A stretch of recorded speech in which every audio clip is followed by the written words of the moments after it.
welcome. We're going to give some people some time to come into the broadcast as well. We're going to go to the channel and um, go to the community. All right, we have 259 subscribers. As of yesterday, we did have 260 subscribers, but we have gone back down to 259 subscribers. Thank you for whoever unsubscribed.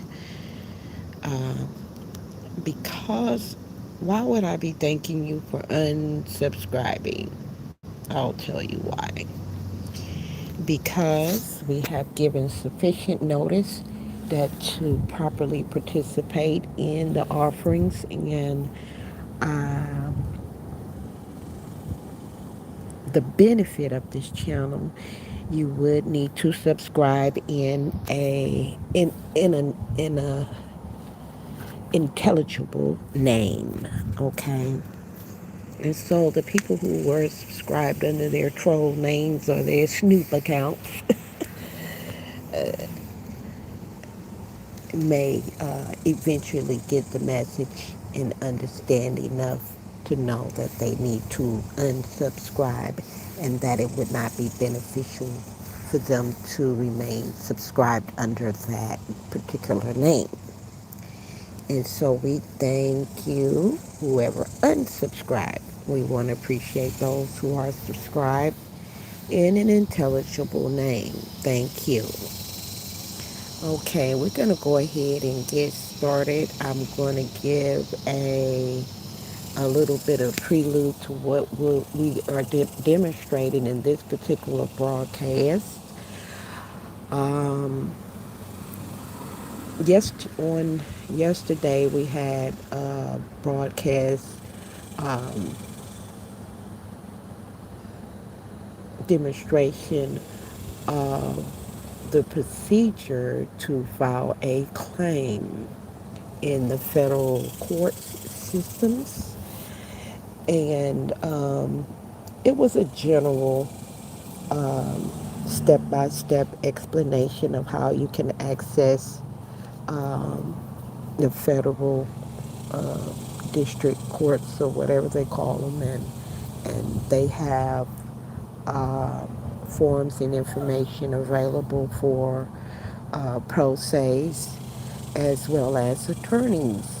And so the demonstrator of the video content uh, that was used for that broadcast.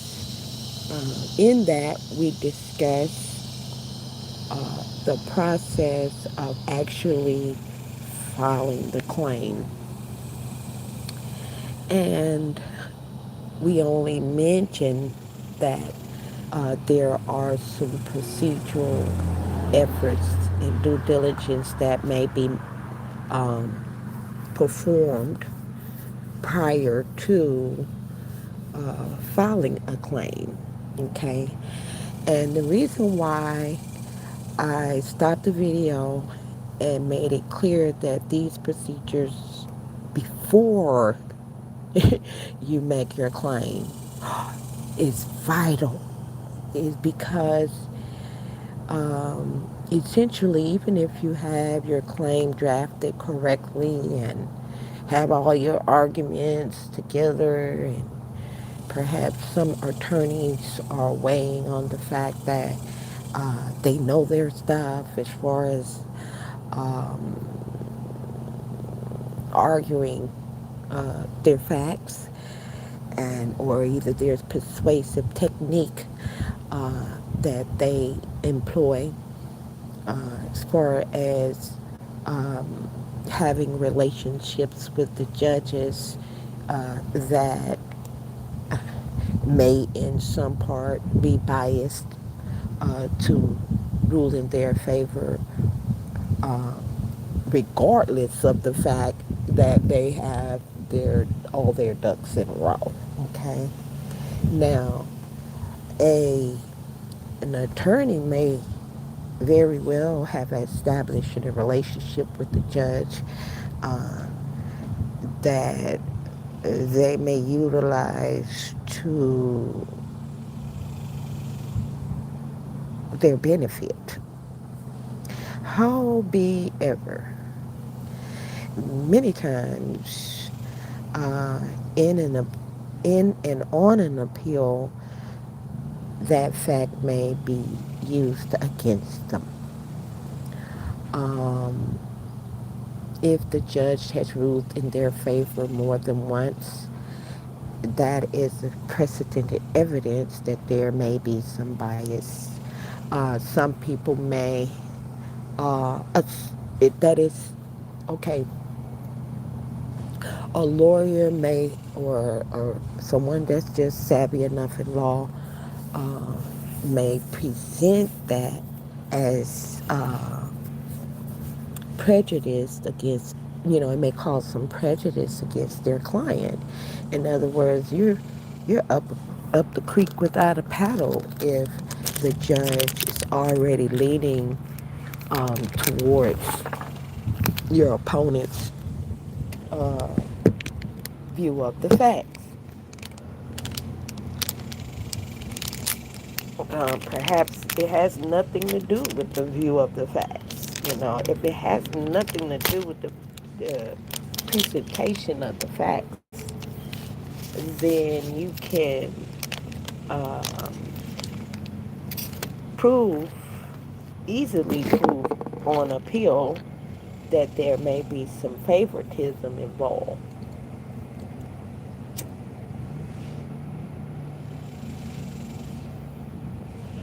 Which merits a mistrial, okay, on its face.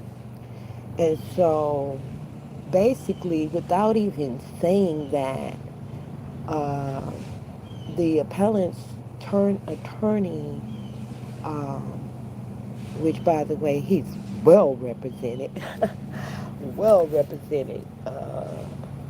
I don't know if she wrote up her arguments when she's talking like she did. And if she didn't, she definitely is familiarized with the case, to the point she barely had to look through her documents to verify her statement of facts. So when answering the questions um, that were posed to her in her or during her arguments, uh, the judges asked her questions, and she was definitely knowledgeable of the law and as it pertains to this particular case. So moving right along, we're going to go ahead and uh, get the preliminaries out of the way. This broadcast is for mature adults only. If you are a minor, please excuse yourself. This is an adult-only channel, okay? To all the mature adults, welcome, welcome, welcome. If you find that the content in this broadcast has helped you in any way, and you may want to continue patronizing this channel and its content, go ahead and click that subscribe button and get in where you fit in. Thank you for joining us.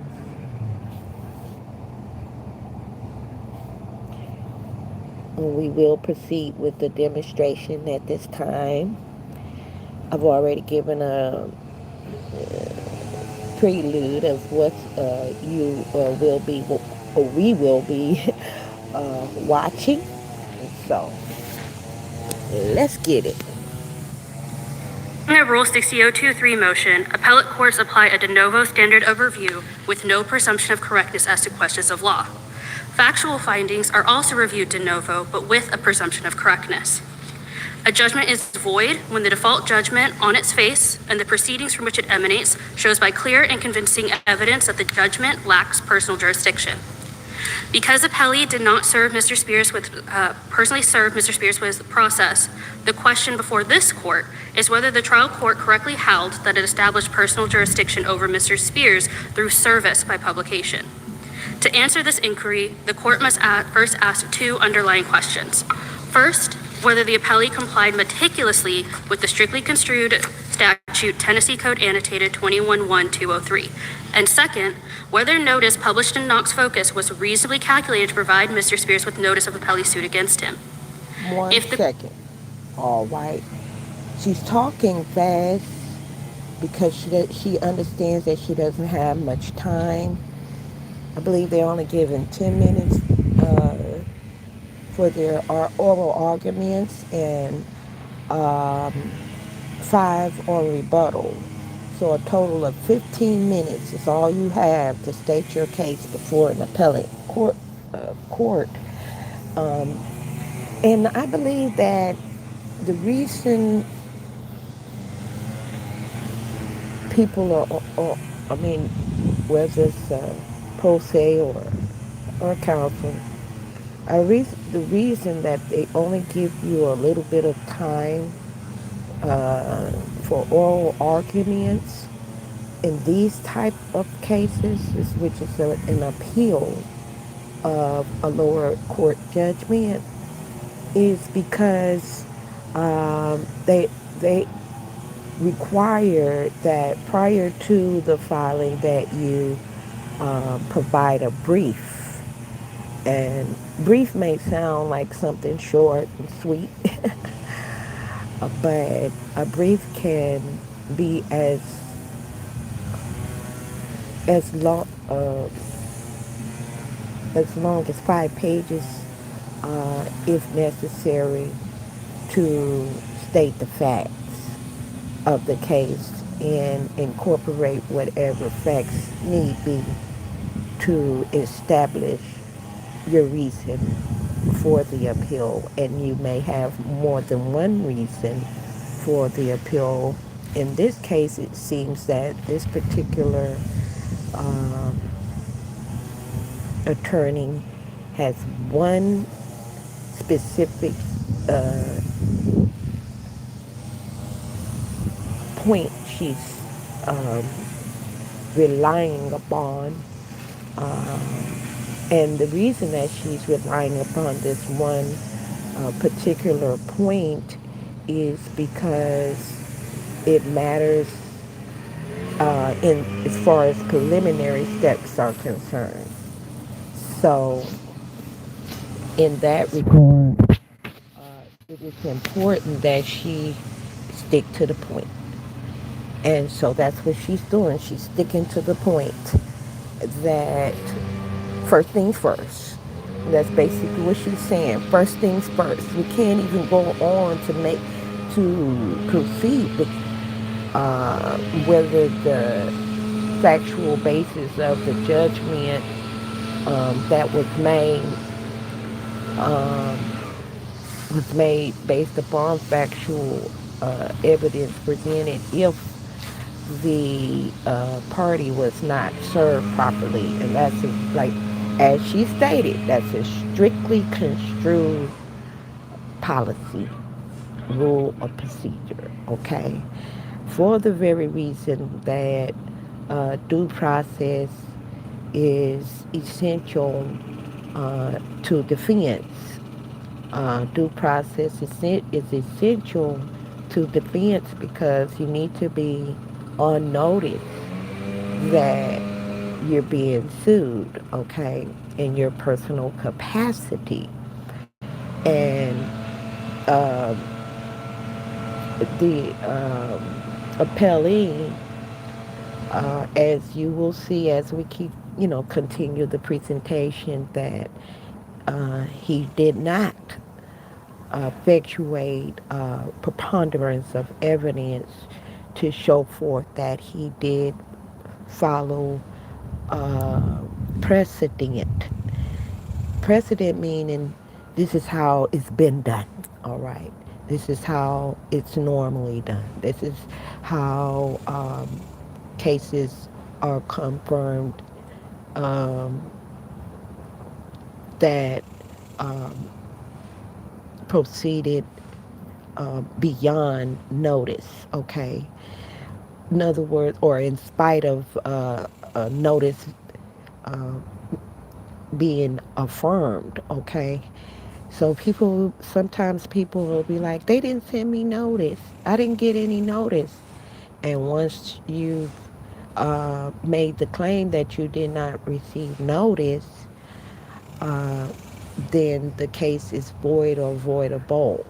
And so she's bringing to this appellate stage the fact that proper notice was not given to um, acquire personal jurisdiction over the person. Now, if you continue to watch with us, you will see she's not negating notice to his business. And she's basically arguing the fact that the appellee has a case against his business, not the personal property of what was the defendant in the lower case.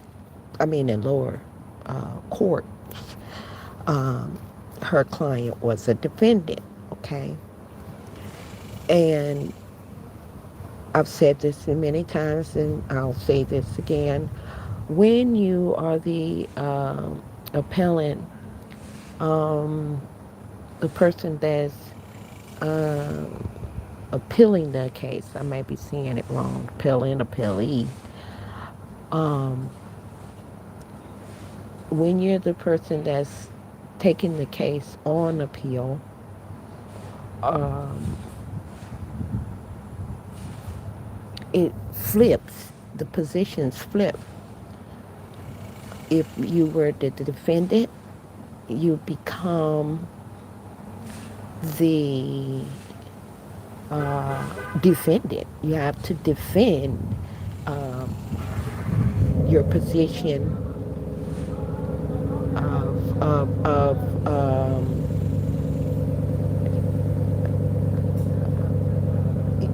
how should I say, that you had a right in receiving the judgment or having the judgment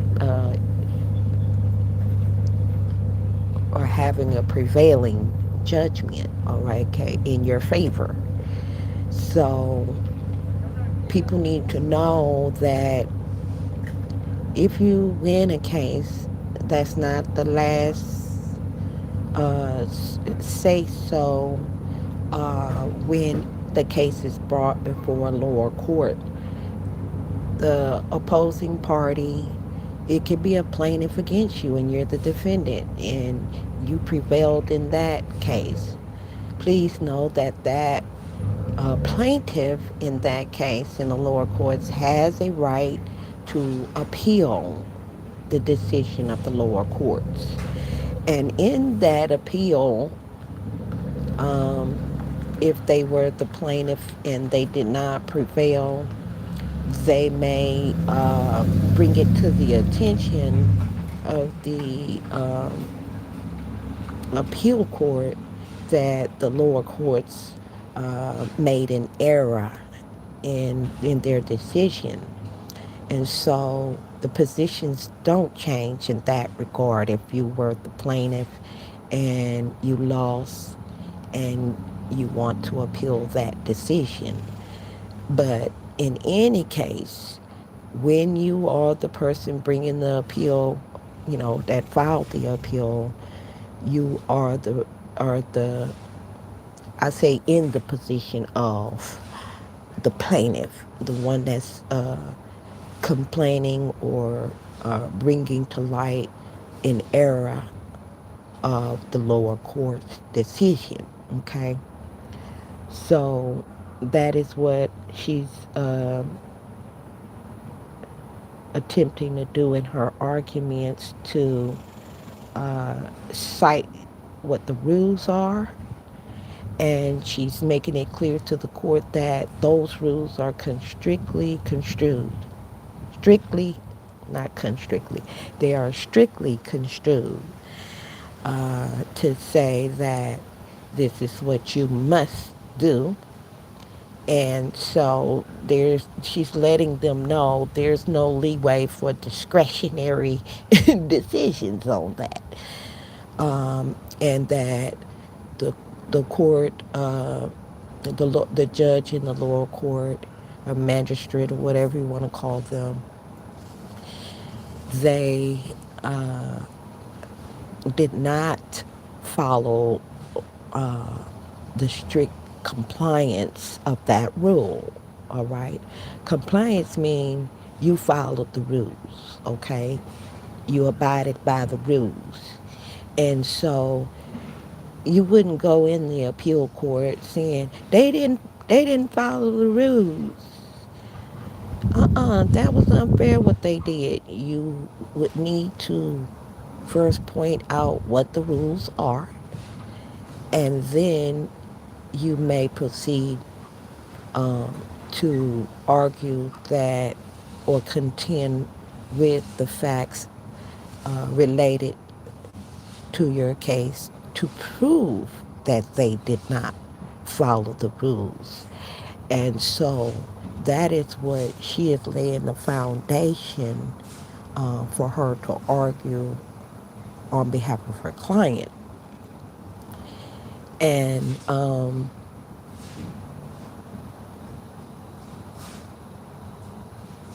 many times people do not prevail in court because they do not understand what the rules are. I know that I was looking over some of the documents that I filed in my case originally, and I was saying to myself,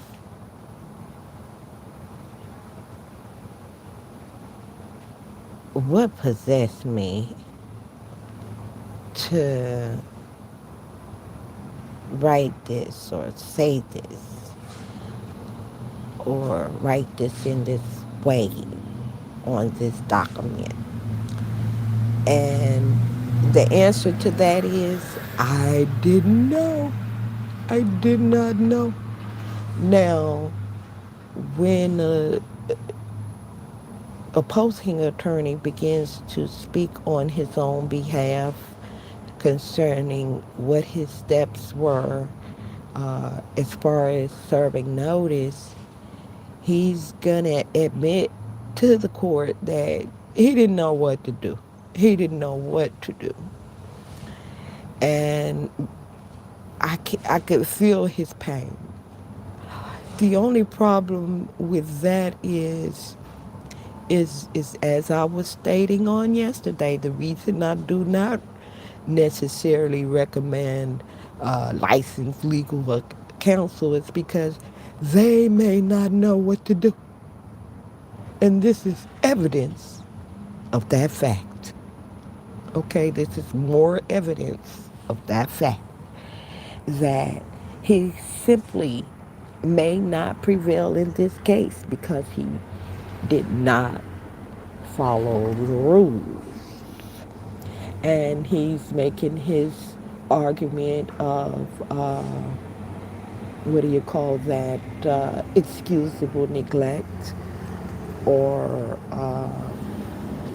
that he just didn't know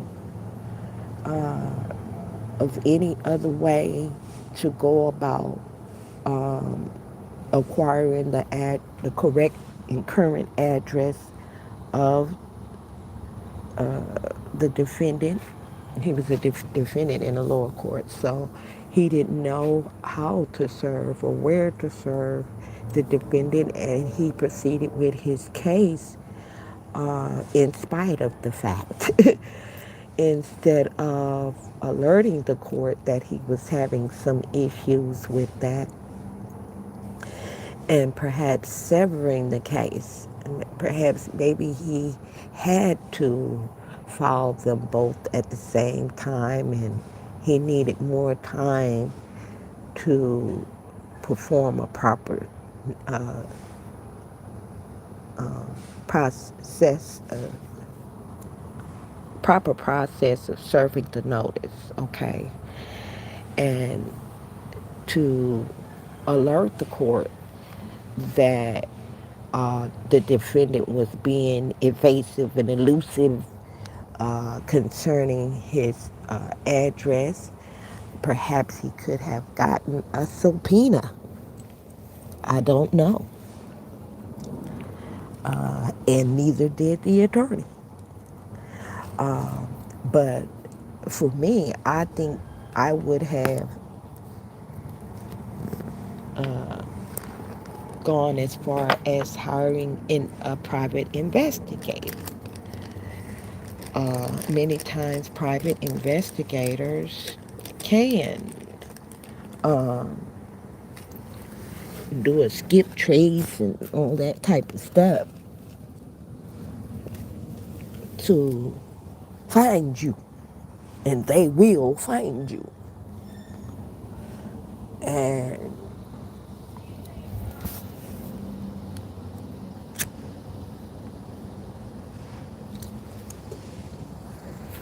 I'm assuming that the attorney used a licensed process server.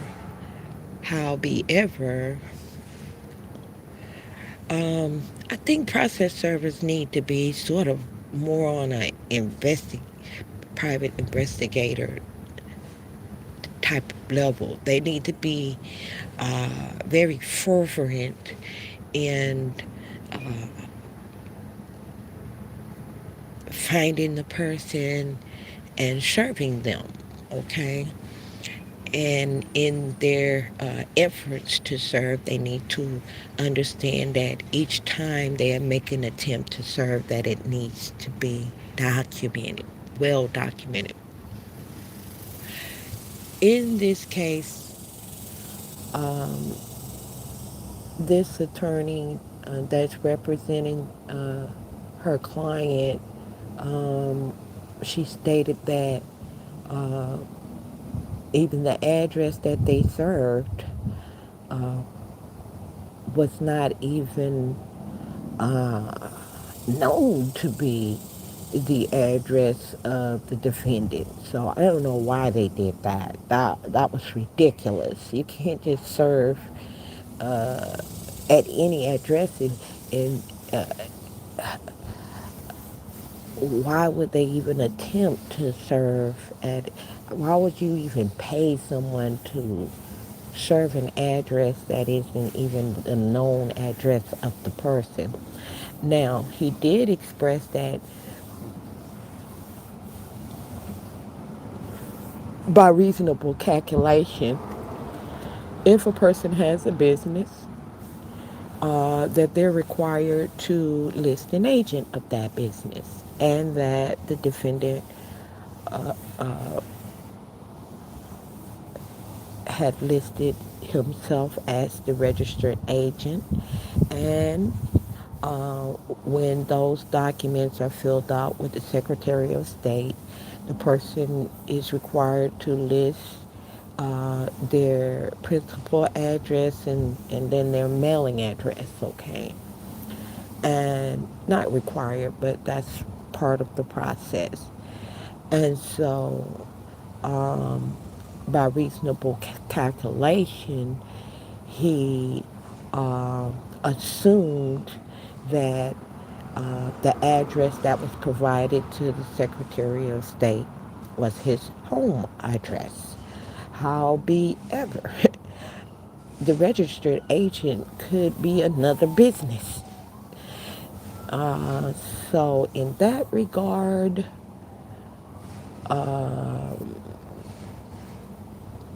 the this attorney is arguing the fact that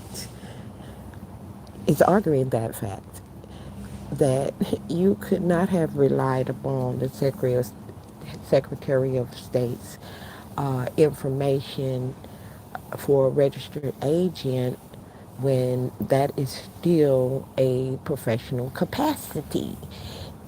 In order to be granted personal jurisdiction, it needs to be the residence of the person. It needs to be clearly known as the resident, the last known dwelling of that person, know where they live, to gain personal jurisdiction, because they had jurisdiction on a corporate level, but they did not prove by a preponderance of the evidence that they even made any attempts to get the defendant's address. If they had a last known address for the defendant, I believe it was his father's address or something of that nature, his son's address, somebody else's address, okay. And they made no attempt to serve him at his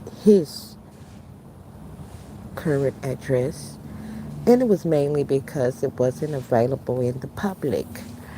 I'm assuming because he said he didn't know what else to do in that regard. And so how or why he chose to do what he did is somewhat confusing, because if he did not know the address, I'm asking myself, well, why did he even proceed with a case or claim against him on a personal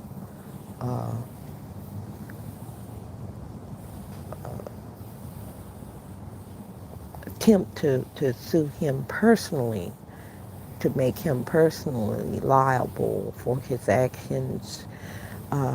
He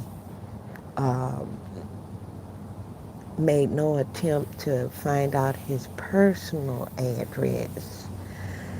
And if he was a licensed contractor, then whatever remedies he was seeking should have been done through his business. And I'm not sure if he could have sent a follow request to the licensing agency to acquire that information, to track him down, okay? Because I believe, and if I'm not mistaken, in order for you to get a license, you need to provide that. I think it's a requirement that you provide that so that you can be reached in the event you engage in some personal liability, which is not covered by your bond. And under that licensing agreement, it's understood you're personally responsible, as well as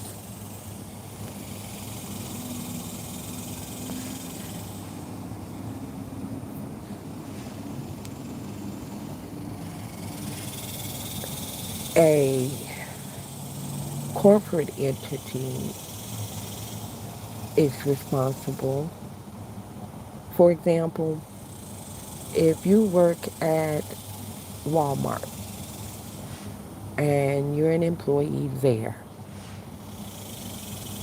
and you do something out of the scope of your job description and you create a liability. Say, for example, a customer comes through the line, you cuss them out, disrespect them in public, slander them, do anything, physical assault or something of that nature.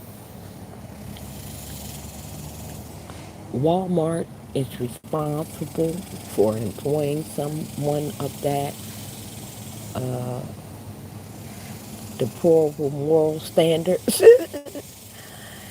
you may sue Walmart. Okay, Walmart may say, well, we had no reasonable uh, expectation that this employee would do such a thing. We have strict rules prohibiting this type of behavior, so we're not responsible. Okay, and then in that case, um, the case against Walmart may be dismissed, but the person is still on the hook as far as being liable for their actions, and then you may pursue to sue that individual in their individual capacity.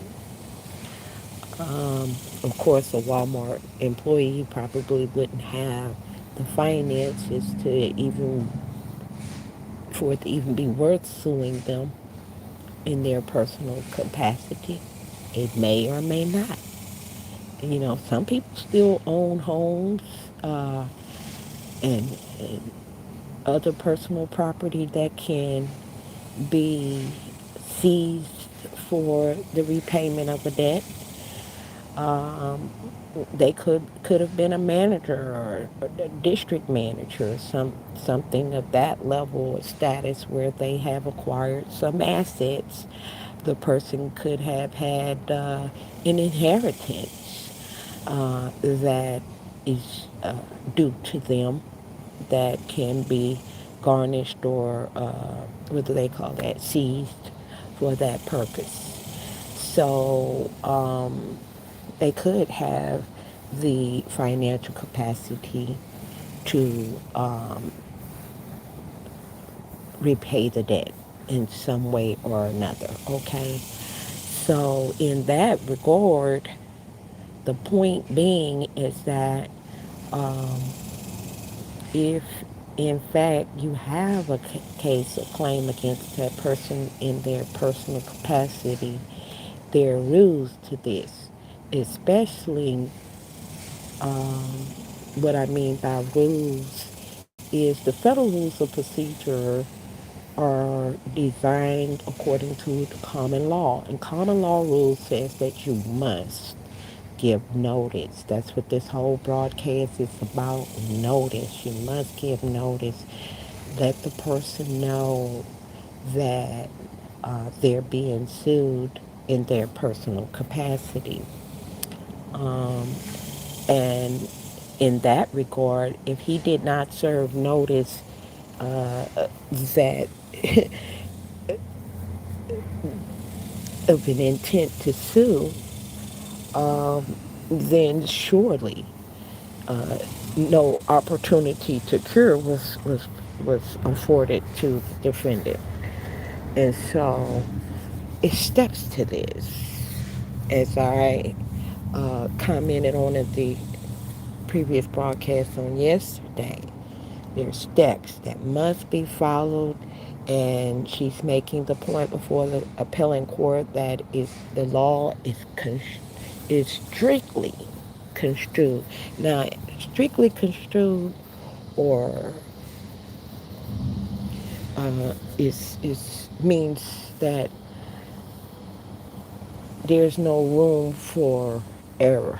Okay, and in that there's no room for error. Okay, in other words, these are the rules, and you must follow these rules, or else this is the result of not following the rules. Game over. You lose. Okay? Game over.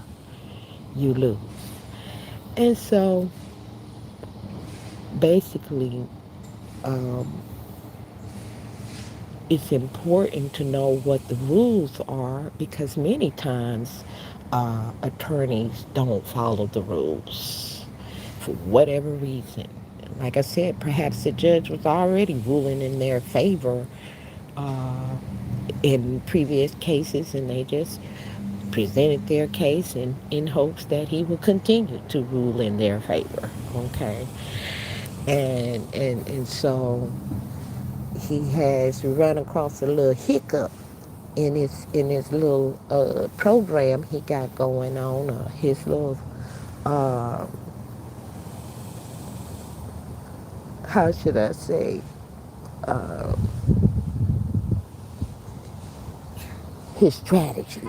Okay, not program, and his strategy, his strategy to win and prevail in his claim.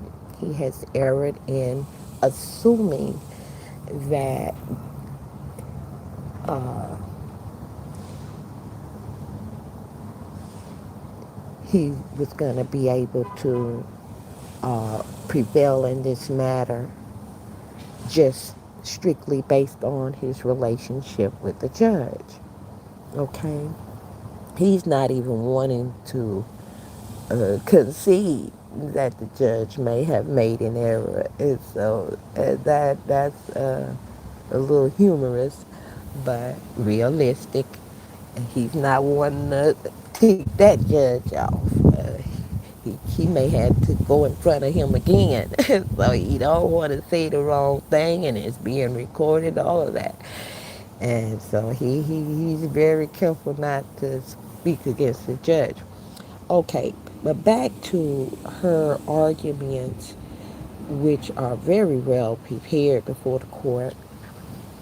Um, I think this is a good example of competence versus incompetence. And her main, um, what they call that silver bullet that she's shooting in this case is at the incompetence of the lawyer. She's doing it on a professional, very professional and respectful level. But she's definitely shooting him down based on the facts uh, and his presentation of his uh, evidence before the lower court, which ruled in his favor. Okay, and the judge was he was very smart in ruling in his favor, but the comments presenting out for the defendant because he said that counsel inferred that notice was given. He only inferred it, it was not confirmed. He only inferred it, which means that uh, he made a statement that it was adopted into his motion.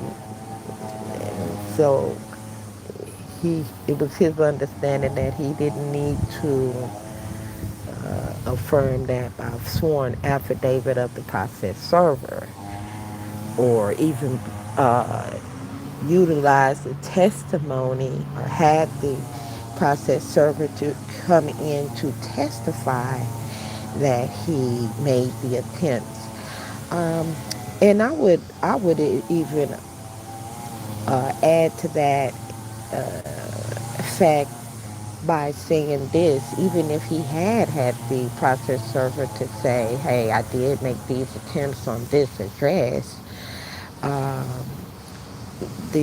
this particular attorney is arguing the fact that even if he had made proper service to those addresses, that is not those are not even known addresses of the defendant. So it didn't matter. It just didn't matter. It just didn't matter what he did, because he didn't do the right thing to make sure that he even had the correct address. I would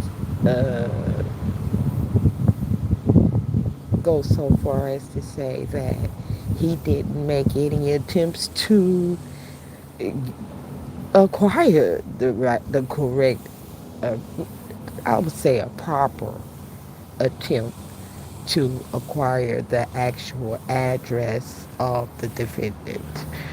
And so she didn't even have to make that point. She's sticking to the facts, the rules, and where they follow as strictly construed, were they followed? And the answer to that is no. Okay? let's rewind a little bit so we can go back over what was said.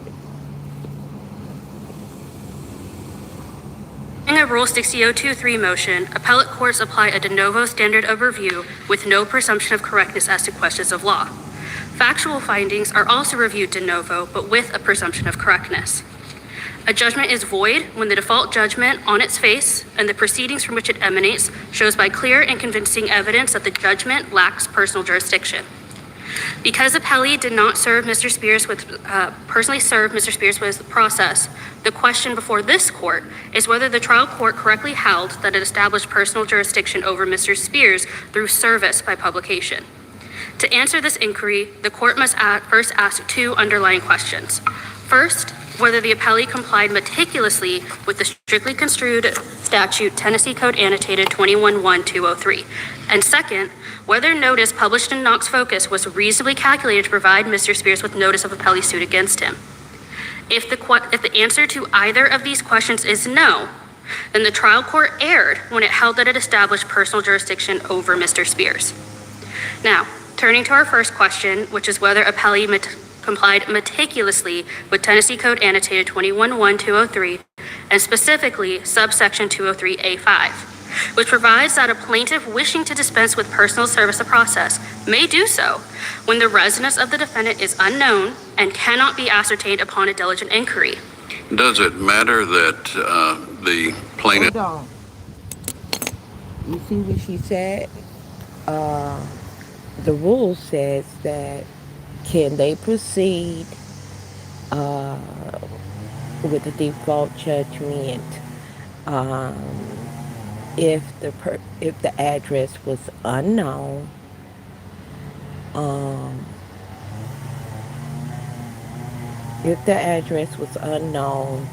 and with proper due diligence to acquire the address. You can't just say, oh, the address was unknown.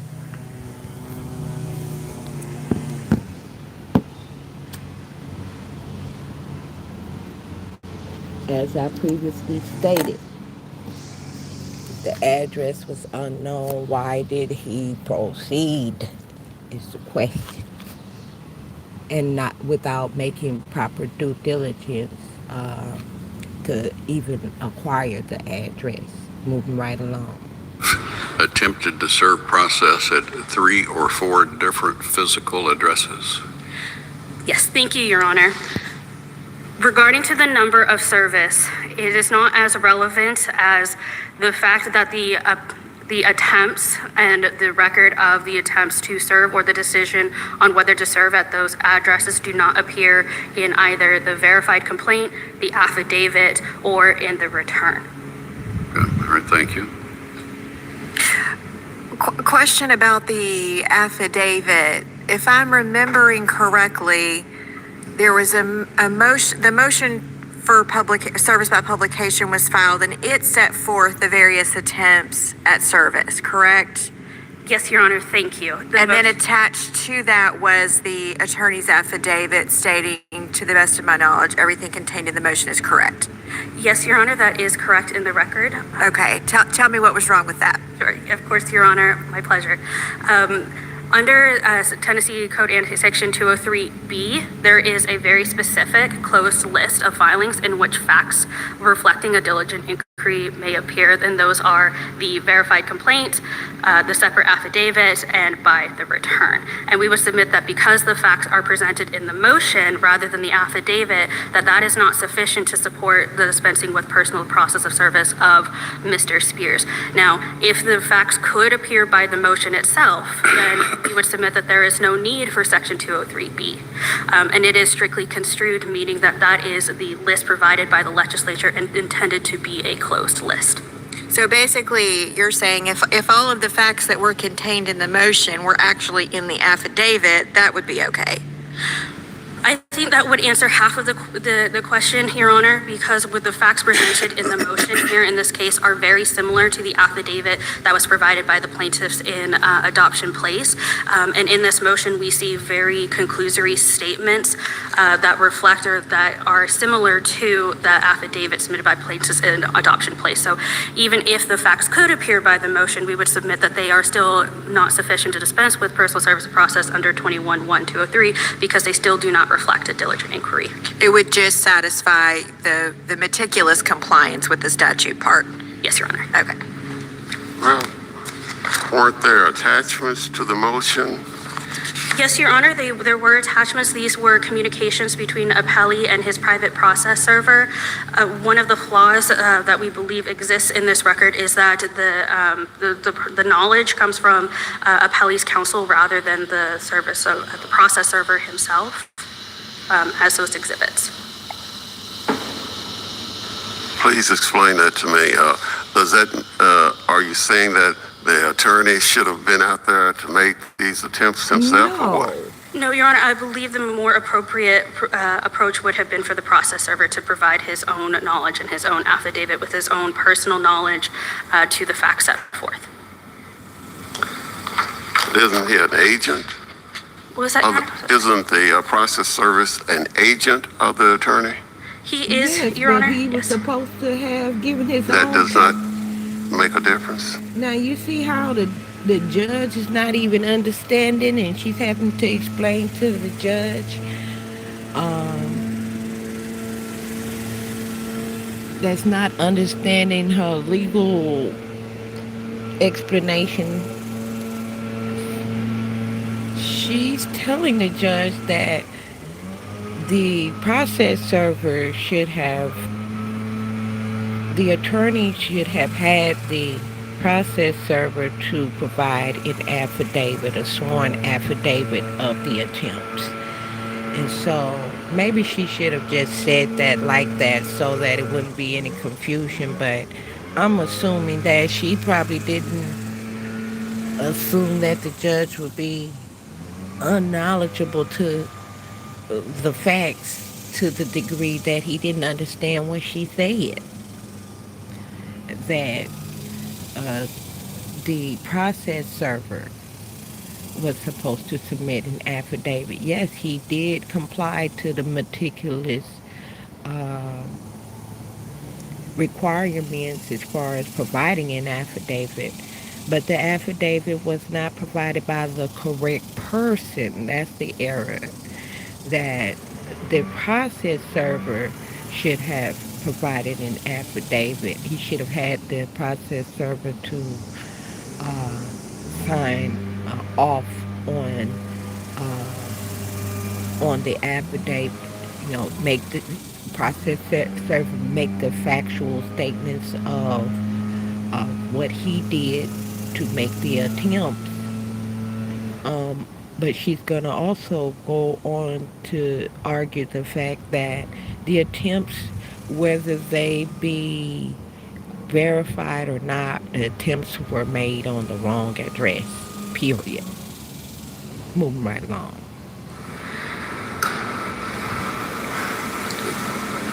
Your Honor, as far as acting as the agent, the affidavit we would submit would need to reflect the personal knowledge of the individual performing their service, because that is the individual who is going forth into those houses. That is the individual with that personal knowledge. Oh, okay.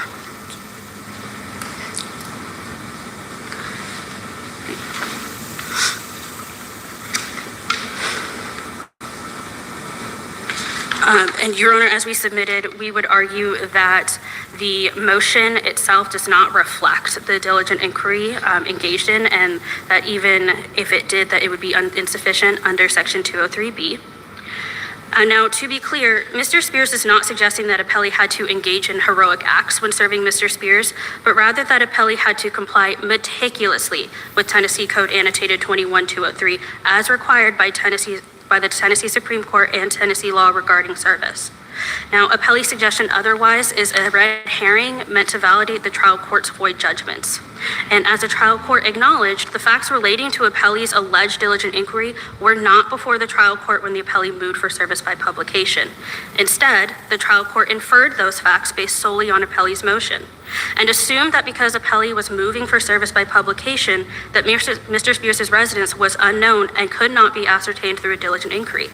But such assumption allows for service to be a mere perfunctory act and ignores its constitutional dimensions.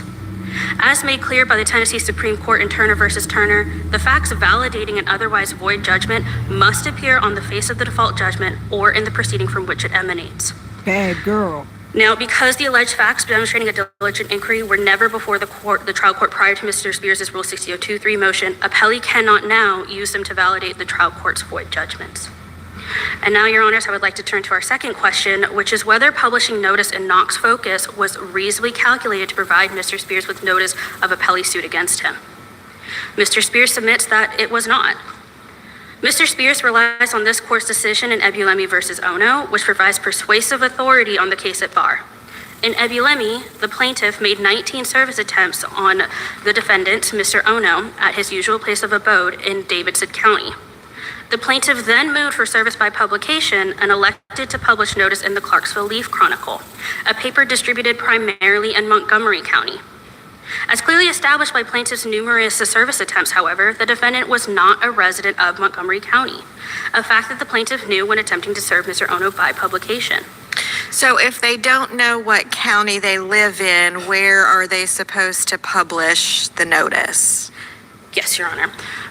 If they do not know, but under Tennessee 21-1203, when the defendant is not believed to be outside of the state, then we would submit that publishing in a statewide publication such as the Tennessean would be appropriate.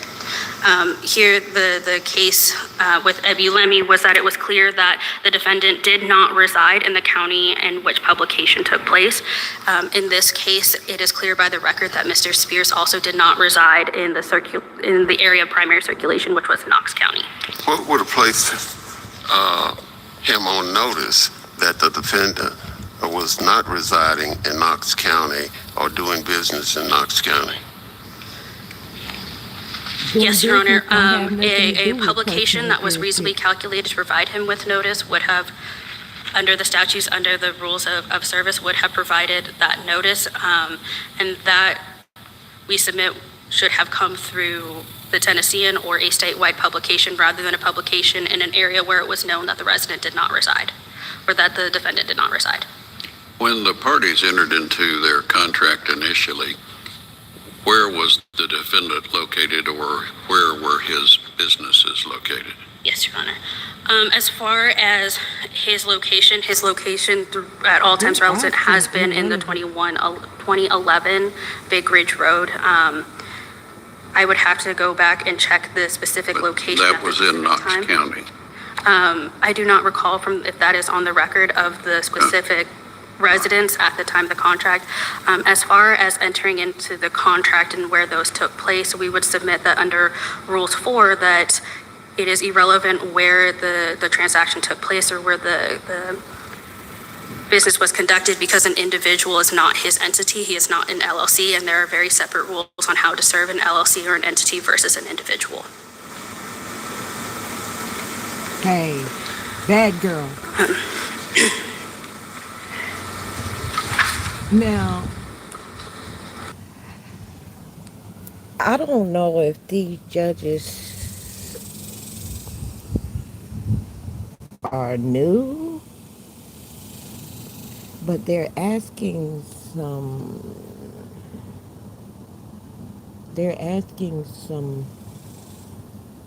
irrelevant questions. And even I know that they're irrelevant because keep trying to tag on and attach the business aspect when the attorney already sued the business. This case is clearly severed from that case based on the parties, as she noted, to to the court that there are different rules for business, for serving a business, as opposed to an individual in their personal capacity. Now, how would the how how would these judges fairly judge this situation if they don't even know that this cannot be done like this?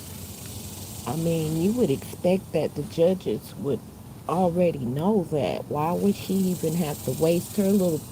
She ain't got but 10 minutes. And she has to waste her time teaching the judge uh, what the rules are concerning something as fundamental as notice. Uh, wow, I would not feel confident in their ruling uh, in a case of this kind, uh, that's based upon common law and the fundamental practice of law to give notice. What competence would they have in making a ruling or a judgment, and they do not even know that this is a requirement? I could imagine how many cases have they filed and argued and made without proper notice, not knowing or understanding these rules. I would question, you know, their experience in ruling in a matter of this degree uh, of constitutionality, because the questions that they're asking uh, poses some level of incompetence in that matter. Uh,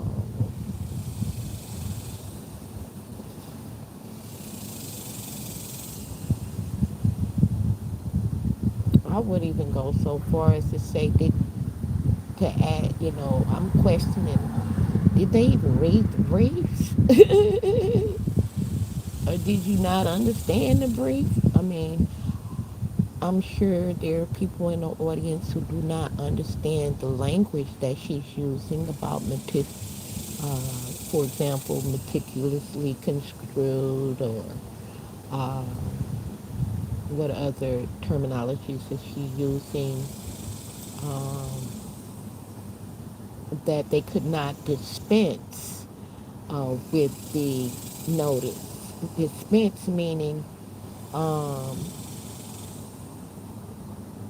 you have already properly documented the efforts made to give notice, and so you could basically waive that right to notice. You could waive that right to notice means to dispense of the requirement, meaning put that aside and say, you are required to give notice, and since you did uh,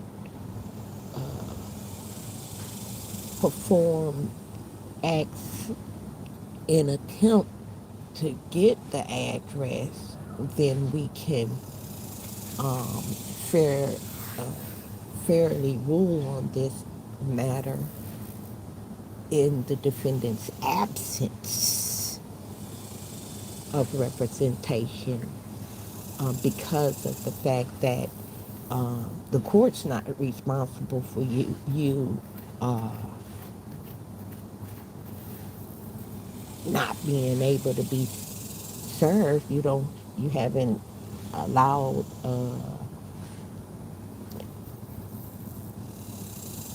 that person the ability to serve you if they don't know your address, or you don't have anything in the public records that reflect your current address. then who's responsible for that? You understand? No one can take responsibility for that fact but you. And so, in that regard, they can say, well, we tried to serve notice, but we don't know where the defendant is. We have no way of knowing. And so he took action to file a motion to be allowed to serve notice through a public circular, a newspaper, all right, or it may have been an online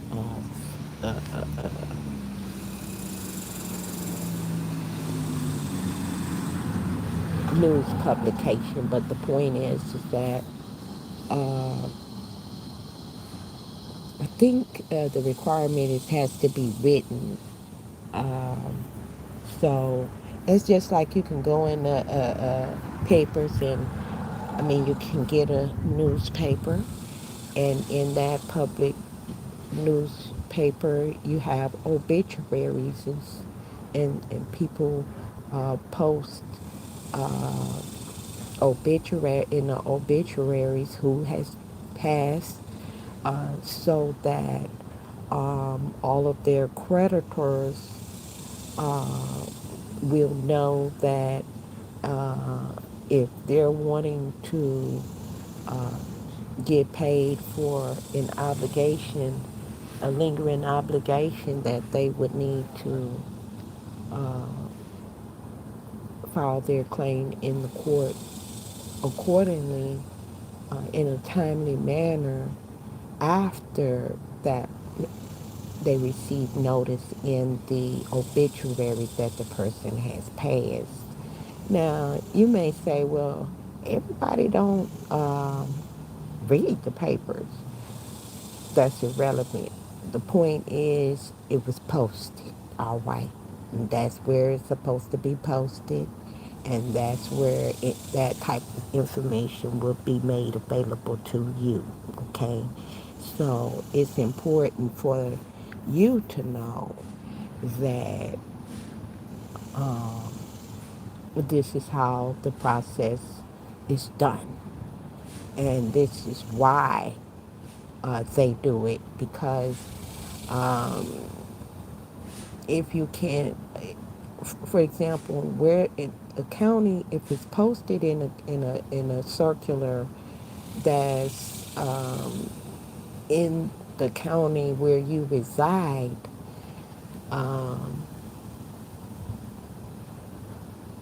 it's a reasonable expectation that maybe someone could that does read the paper could give you could pass that message along to you. Hey, I seen your name in the paper stating that somebody is making a claim against you. And so either way it goes,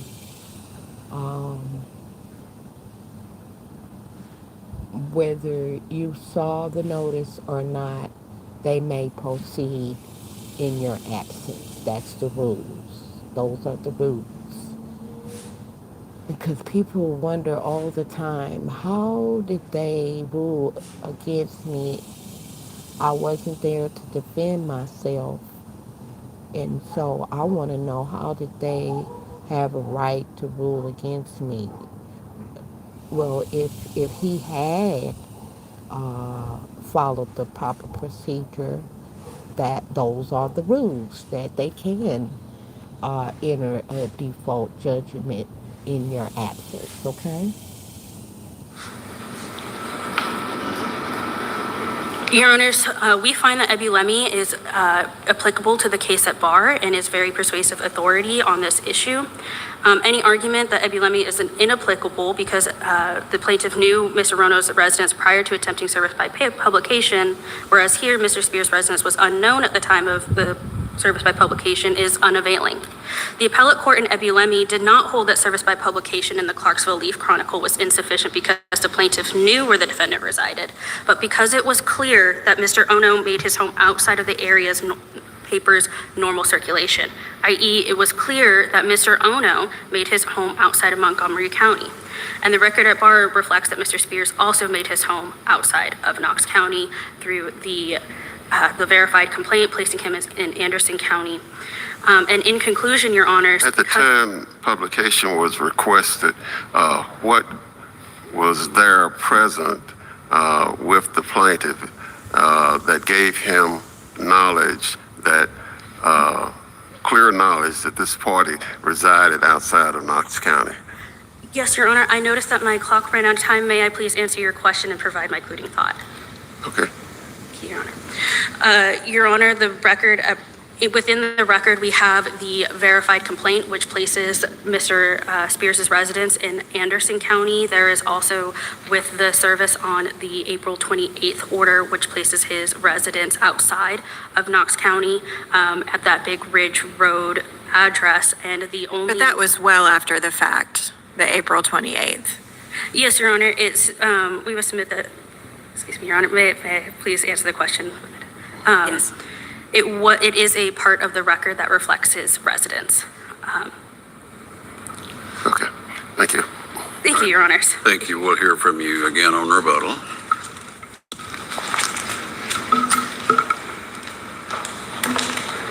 Thank you for this opportunity, Your Honors. My name is Greg Harrison. I represent the plaintiff in this case, Josh Dutton.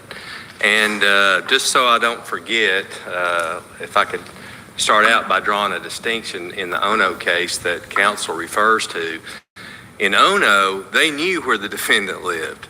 We still, to this day, don't know where the defendant lives. We know he signed for registered service of process in Scott County, but that's not his address. That's his father's address, Roscoe Spears. So we, to this day, don't have an address for the defendant. But be that as it may, I just want to make that distinction in Ono. They knew in Ono where he lived in Davidson County. We don't know where Mr. Spears lives here. Didn't then, don't now. So anyway, so we filed a lawsuit. The original address that you had, where did that come from? The Secretary of State. All right. So when we sued Mr. Spears, we also had to sue his LLC. And as a matter of common sense, to find out who the registered agent is for an LLC, you go to the Secretary of State's website. At least that's what. Oh no, why would he even refer to common sense? Common sense is don't sue until you have an address. That's what common sense is. Don't even pursue a lawsuit until you have an address. How can you sue when you have not even sent an opportunity to cure or a notice to sue or anything before you went into court and sued? That's not the proper procedure, no way.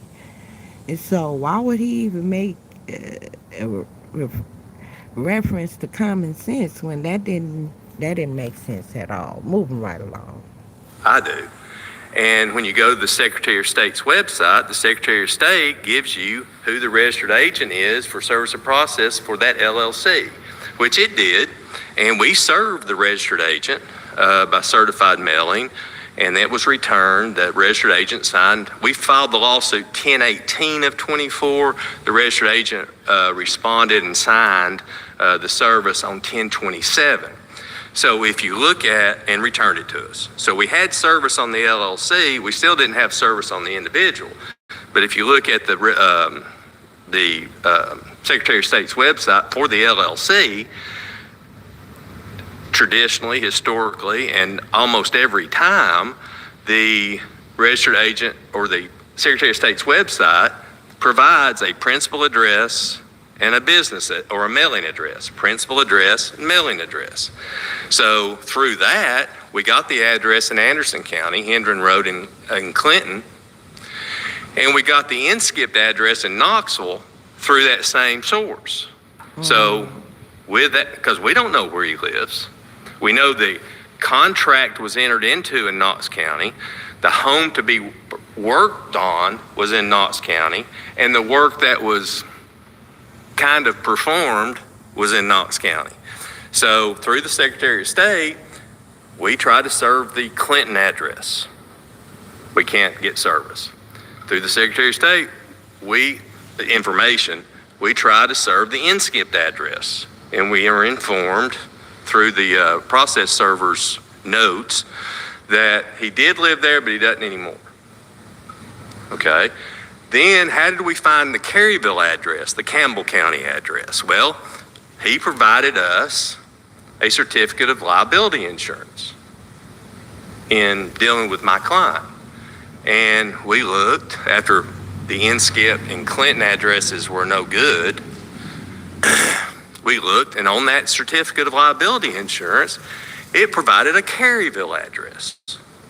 So we go to Caryville twice. Don't get any, have no luck there. So that's when in December of 24, after about 6 weeks, 7 weeks of trying to find Mr. Spears, we file a motion with the trial court for publication. Trial court grants the publication, and we run the publication in the Knoxville Focus. You provided us over the last couple of minutes with detailed efforts to find the defendant. Yes, sir. Are those facts in the affidavit before the trial court? They're adopted in they're in the motion that the affidavit adopts. Okay. So we present that to the trial court. The trial court grants the motion for publication. We publish in the Knoxville Focus. I guess we could have chosen the Knoxville Focus. We could have gone to Clinton and found a paper there. We did have the NSCIP address here. I guess we could have gone to Campbell County and maybe ran it there, but we would have run into the same argument if we'd have done that as we are today, because he's not at any of those addresses. What happened was, we're sitting around because we get a judgment initially, $38,000 against the defendant. Well, we also asked for treble damages. Well, the trial court was hesitant about treble damages just because you're going to triple that $38,000. So the trial court was very careful with our attempting to proceed on treble damages. In that process, my client lets me know that he remembered a conversation he had with Mr. Spears while he was on the job site, that, one day I'd like to move back to Scott County. That's how we found Scott County, just by happenstance. And so we look up Scott County for Spears. We don't find Caleb Spears. We find Roscoe Spears. We don't know who Roscoe Spears is. Turns out it's his father. So we start sending certified mailings to Scott County. That's way after the publication, not way after, but after the judgment was entered, just to try to find this person. He calls me and wants to resolve this matter. Mr. Spears calls me. He signs the registered mail. Wait, he messed I'm up like, he right signed there. this. He's Hold there. on. So he calls me, sets up. Hold on. Now, this where he going wrong. He said he talked to the man, and the man wanted to resolve the matter. The fact that he's proceeding to make a claim against him after the man wanted to resolve the matter is breaking down the very fabric of his case. In other words, he don't even have a leg to stand on when you have a question of whether you gave proper notice or not to make a legal claim before the court. And then you admit that you spoke with the man and you didn't ask him for his address. At that time, he mentioned not one time did he ask the man for his address. He stated that the defendant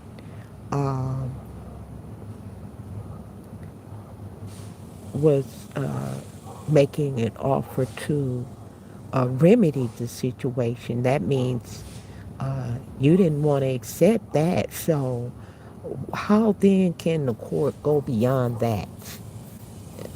The man said, I want to resolve this matter. I want an opportunity to cure. And what happened with that? Let's find out. A meeting to come see me. I'm kind of getting off cue here. Yeah. He doesn't show up.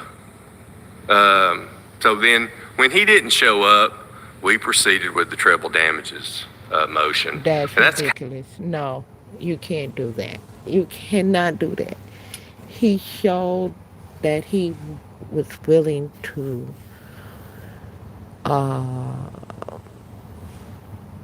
remedy the situation in his own capacity. And he said that he didn't show up, but he also didn't say that he made any attempts to recontact him. It's very possible that that man may have found out that his lawyer may have advised him not to make any auto court agreements, because the fact that this attorney didn't really even have a valid claim if he had not performed proper service. And so the man may have decided to follow the advice of his whatever legal advice he may have been given, to not perform any or make any agreements on the sideline that may obligate him to those agreements. And so he just discussed with them that he had an intention to remedy the situation.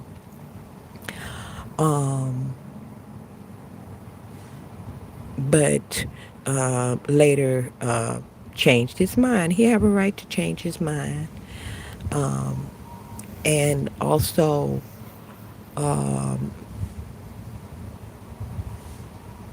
if the liability falls on his business, then he has the right to say, this is strictly business, and I'm not taking any personal responsibility for liabilities created through the business. This is not personal, it's strictly business, all right? He could have even gone, now I would go so far as to say, if I was a counsel, I would have advised him to go directly to the persons represented by the to the client, and he has a right to try to resume communication directly through the client, and ask them what their expectations of him were. Because many times lawyers will push past what the desire of the client is, and the client may not even been asking for all of that, and he's asking for more money, and he's already won concerning the business. Now he's trying to attack the person. That's something additional. So he just went on with it, trying to just get money, seems like. So that's just unfair to the defendant, I would presume. kind of where we are, where we were, where we are today. I've made a lot of mistakes in the practice of law in 39 years, and I probably have made some in this case, but I just can't put my finger on how we messed this service process up, and we didn't get personal jurisdiction over Mr. Spears. I'm sure this court will tell me if I did, but as I stand here before you today, I can't think of what else we could have done. I guess I could have put those facts that I put in the motion in the affidavit. I think by incorporating the facts in the motion in the affidavit, I thought that was sufficient. I definitely believe we engaged in a diligent inquiry over about 6 weeks of trying to find this individual. I don't know what else we could have He done. said he was sitting up at first. I don't Was have diligent the about order in sitting front up. of me, but I have a note that said the trial court ruled in your client's favor, finding that the facts supporting a diligent inquiry were inferred. I don't know why the chancellor used that term, because we laid it out for him in the motion. And I don't want to. So He's a good chancellor. I respect him. I love practicing it in front of him. your view is it was a misstatement or Well, I hate to say that a judge made a misstatement, but I don't think it's inferred. we all make mistakes. I know what you're saying. Well, Speak for yourself. At least Yeah. the other two. Those two make mistakes. I don't think he had to infer anything. All he had to do is look at the motion and the affidavit. So that's our position. We ask that this court dismiss this appeal and let us go back to the trial court and try to collect this judgment. What, if anything, or what weight, if anything, should we give to the facts that occurred after publication by notice and after the trial court entered the order saying the defendant was properly served? My conversation with the defendant and all that, none. I just threw that in because I did finally talk to him. I was so shocked. But no, I think it's cut off. Once the court orders a publication or grants my motion for publication and we serve him by publication, I don't think you go past that. I think everything up to that counts, but me talking to the defendant or going to get treble damages or anything like that, I don't think that's part of the consideration here. Thank you. Thank you, Your Honor. All right, Wow. rebuttal. What case wow.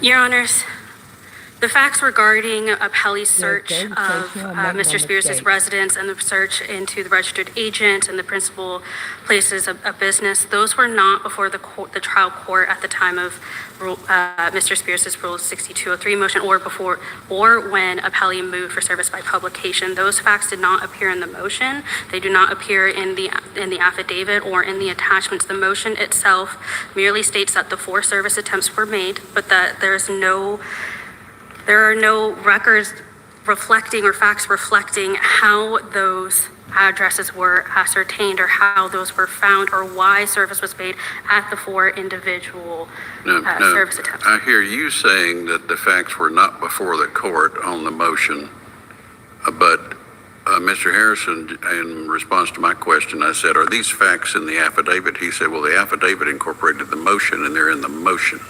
So are we referring to a different timeline here, or is it just the two of you interpreting the facts differently? Your Honor, it may be a difference of interpretation of the facts, but and to answer your question, the facts in the motion note that 4 service attempts were made and 4 service attempts were unsuccessful, and therefore service by publication was necessary. However, the search of the Tennessee Secretary of State website, that was not before the trial court at the time that Appellee moved for service by publication, and that's what the court inferred. Okay, thank you. And Your Honor, regarding the service of the LLCs, we do not represent the LLCs, and we are not here to ascertain whether the LLCs received service. And regardless, under Ramsey versus Custer, the record must establish that the plaintiff complied with all prerequisite procedural rules. And the fact that the defendant even had actual knowledge of or attempted service does not render the service effectual if the plaintiff did not serve process in accordance with those rules. So even if Mr. Spears had knowledge through the service of the registered agent, what is required is actual service of process. It's actual service under Rules 4, under Tennessee Code 21-1203, which is strictly construed and must be meticulously complied with. That is the requirement set forth in the Tennessee Supreme Court in Turner versus Turner and our rules on service. And Your Honors, if you have no further questions, do you have further questions for me on this matter? Hearing none, thank you. Thank you, Your Honors. Thank you both for your arguments. We'll take this matter under advisement. Thank you, Your Honors.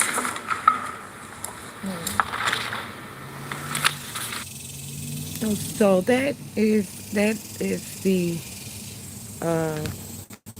that concludes our demonstration, and we appreciate you all who all participated in the broadcast, and we hope this was informative enough for you to understand court practice and the importance of knowing, which is the purpose of this content provided for you today. Thank you.